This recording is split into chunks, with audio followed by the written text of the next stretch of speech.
What is going on, Jeromes? It's time, not for the most accurate power rankings in the known universe, but the most accurate quarterback rankings in the known universe. Now, yes, we are, full disclosure, recording this before Monday Night Football, but whatever Justin Fields and Mac Jones does isn't going to move the needle for me very much. Now, our parameters on this, we're not factoring in past, so Brady and all of his rings, that doesn't matter. We're not talking about future, so Trevor Lawrence doesn't get a discount here. We're talking about, hey, we need this jabroni to win one game. That's our ranking, and we're going to dive on in. So let's start off. I mean, I could go all the way down to 32. I mean, Hendon Hooker for Tennessee. Woo!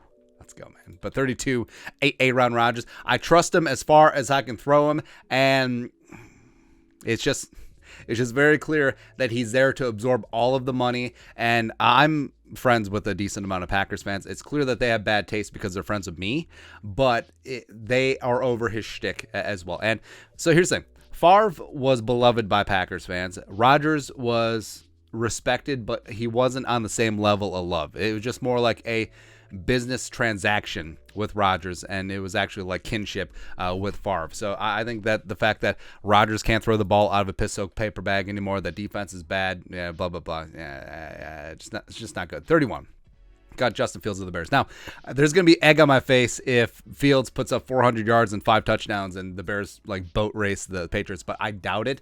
And it's not necessarily all Fields' fault, because when Fields is coming out of Ohio State, the scouting report, and it's held true in the leagues, that he's got immense upside, immense talent, but he needs nearly perfect protection, and he needs playmakers around him. Also, he needs a great offensive play caller, and he doesn't have any of that in Chicago. So I think, frankly, they're ruining him. I think the Bears are probably going to be drafting a quarterback, and they'll probably ruin C.J. Stroud, just like back-to-back. They're going for the parlay of ruining Ohio State quarterbacks. And frankly, I do think that Justin Fields needs a change of scenery and maybe needs some time to just sit and learn and whatever. 30.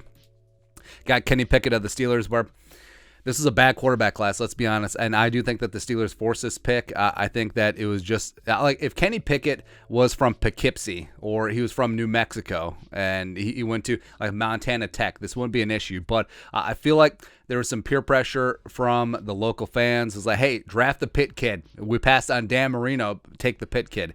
And maybe Kenny Pickett can work out long term. I have my reservations. Yeah, I really do. 29. I'll blowing that Sunday night game.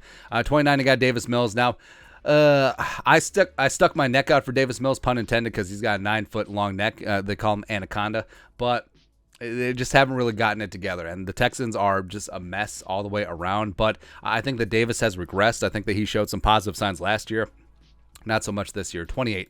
Got Jared Goff of the Lions, where, I mean, Jared Goff has shown some life at times, but I mean, hell, he went to a Super Bowl. Well, what's crazier? Jared Goff went to a Super Bowl or Jimmy Garoppolo did?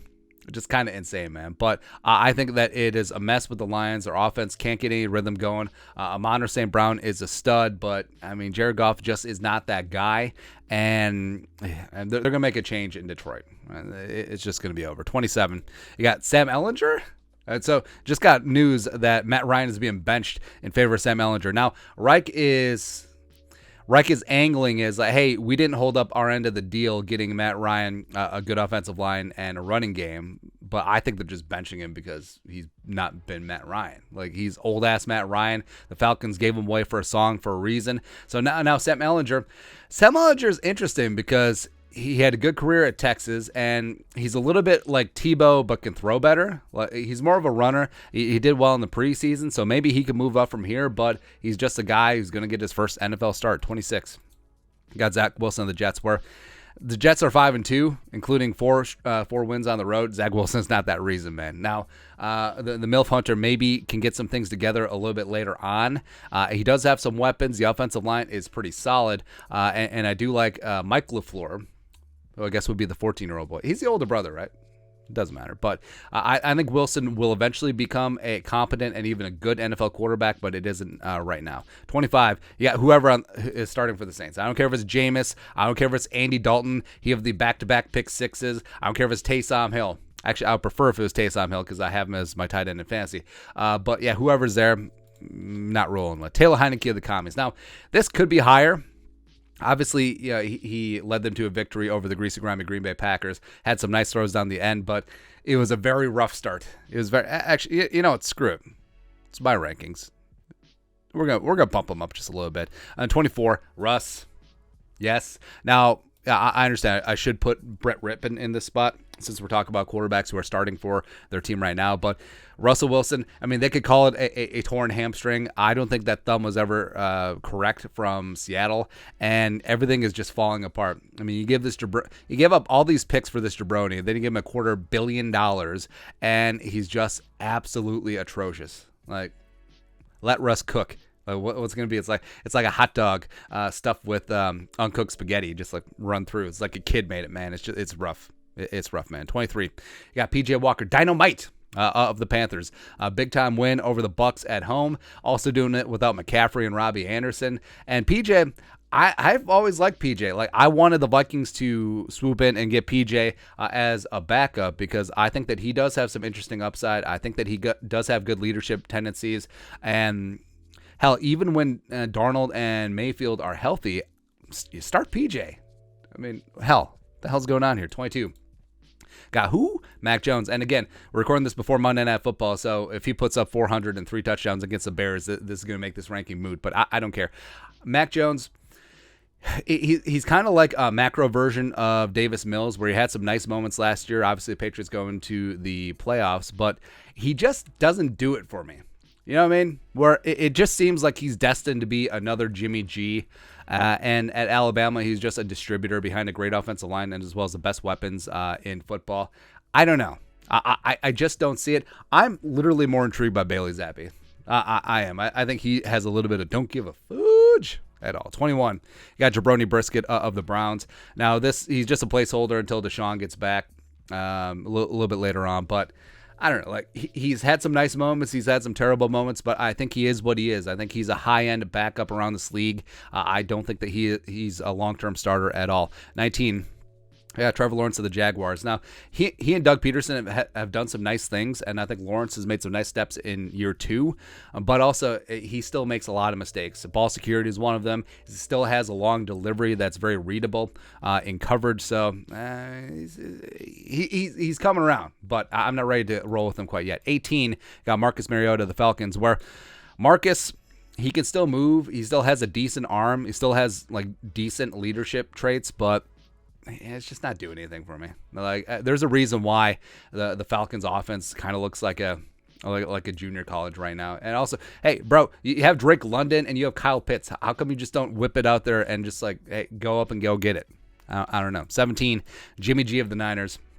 So the trade for Christian McCaffrey makes sense until you remember that Jimmy G is the quarterback. Now, if they wanted to get nuts, trade for Tom Brady. Brady's from the Bay Area, so make the deal now and trade Jimmy G to the Bucs and bring in Tom Brady, friggin' Brady, because even though Brady has a dead-ass arm, at least he'll be able to make good decisions with the football. And with Debo and Christian McCaffrey and Kittle, I mean, you don't have to throw more than 2 yards downfield, so for that, we thank you. 16, got Tannehill of the Titans. There's very few quarterbacks I actually trust, and Tannehill is not one of them. Yes, he is the veteran. Yes, he is this, that, and the other thing. But I don't know. Whatever. Like, if your quarterback is Ryan Tannehill or Jimmy Garoppolo, are you ever excited? And this is coming from a guy whose team has Kirk Cousins as quarterback, even though Kirky boy has been all right. 15. Daniel Jones of the Giants.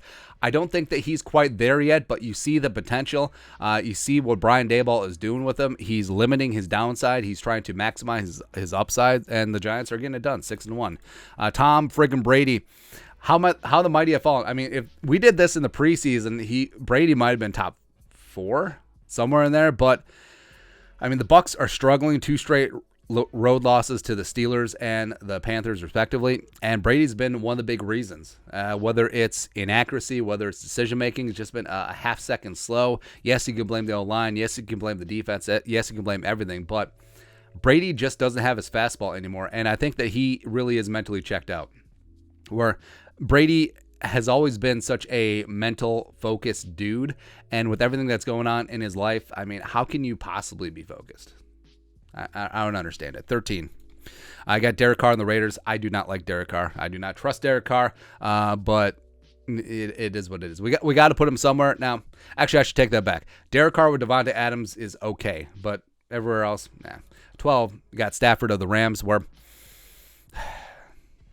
I've always said that Matthew Stafford is Kirk Cousins with a better PR, and Kirk Cousins would have won a Super Bowl on the Rams last season. I fully believe that. And Stafford is, to a degree, being exposed this season, where Allen Robinson is a poor version of OBJ. The offensive line is in shambles. The running game sucks. So, I mean, Stafford's been asked to do a lot, and he hasn't delivered as of yet. 11, got Dak of the Cowboys coming back from that thumb injury, where, I mean, he showed up and showed up. He did okay against the Lions. Now, trying to keep Cooper Rush at bay, sure.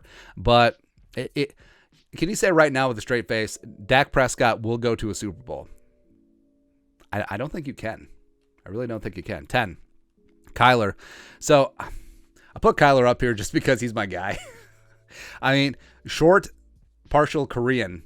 That's Kyler Murray. Just out here making plays where there is, you could say it was like, well, he doesn't study, he doesn't prepare, he doesn't do that. But there is some magic with Kyler. Like, there is some mojo, whether it's the Hail Murray, whatever. And yes, a big part of that is having Nuke Hopkins back. But Kyler can just make things happen when you least expect them to. Like, he's got a little bit of Fran Tarkenton. He's got a little bit of Johnny Manziel at Texas A&M in him. And I think that factor can't be quantified, but you do like it. Number 9, you got Justin Herbert. Now, Herbert should be a lot higher than this, except the Chargers have kind of been ass. Thank you. But, of course, with our parameters, you're taking him onto an inert team, so maybe he should be higher.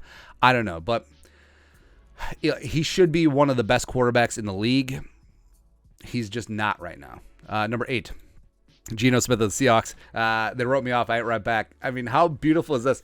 West Virginia, Mountain Mama, where Geno's just out here slanging it, not giving an F. Now, they did get good news with DK, but I do like that.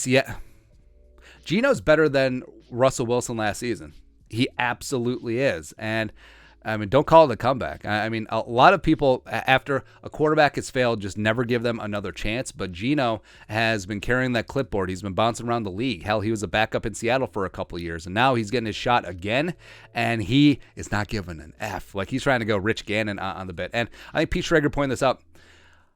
If the season ended today, I think Geno Smith would be an NFC Pro Bowler, because I think your 3 from the NFC would be Hurts, it would be Kirk Cousins, and it would be Geno.